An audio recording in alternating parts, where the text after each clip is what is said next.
Hi, it's Tim Gray from Words That Change the World. This is just a little video about the real reason why spelling and grammar mistakes matter. So if you're somebody like me,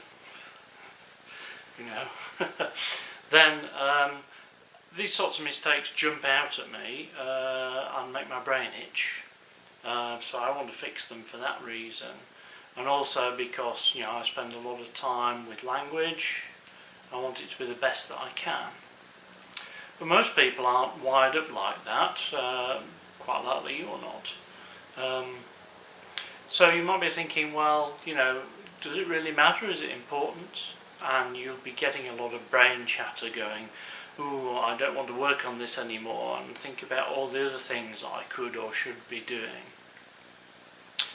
So there's another reason really why it's worth stopping and thinking about that, and it's that everything that you put out is an ambassador for you. Have you heard this phrase, personal branding? What it really means is that when somebody brings you to mind, what associations and qualities come along with that? Clever, insightful, funny, mean, a supportive coach, the bringer of cake, that's a good one. And of course for organisations, branding applies there too, and we kind of give an organisation a sort of character in our mind. Without really meaning to, it's quite unconscious. So it's about what gets associated with that, and the way that you use words in your website and other materials, if there's mistakes or things missing or sentences that are a bit unwieldy, that can affect your personal brand as well. And I think there are two main ways that happens. If there's enough of it for people to register, even people who aren't that sensitive to that kind of thing, it gets sort of accreted onto to their image of you. And one thing that can happen is they get the idea that you don't care. You don't care about the work that you're doing enough to make a good job of it, or perhaps that you don't respect the reader enough to be delivering good material to them. And the other thing they might think is that you're not competent. And humans aren't very good about sophisticated thinking.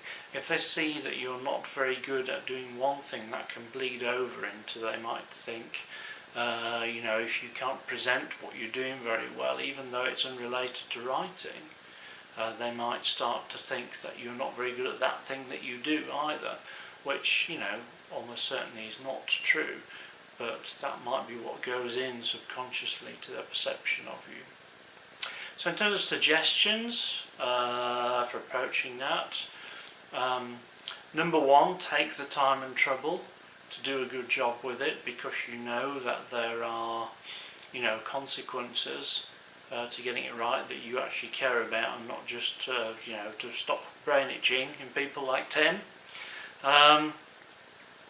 If you need help with that, then get other people to help you who've got better skills at that, because you've got better skills at things that they can't do. And I suppose it's important to say that some people do have particular problems with this sort of thing. If you've got dyslexia, for instance, or you struggle with this in your educational background, or English isn't your first language, of course it's difficult. And what I'd suggest there, I guess, is to do a really good job and get help to do a good job of the most prominent stuff. So on your website, for instance, that will be your home page, and then own it, and then say, for instance, on your about page, I'm so-and-so and I'm dyslexic. I really, it's quite tricky for me to do a good job with this, but I think it's important to tell you about it the best that I can. And if people see that, then of course they can slot that into a vision of you, and say, yeah, okay, they've got this going on and they're doing a good job anyway. And any sort of mental itching caused by the odd spelling mistake goes away then. So I hope that's been useful and perhaps made you think again about, you know, it's not just it's not just those people criticising us again. It's actually important for things that we want to do in terms of getting our messages out into the world. So until next time, bye.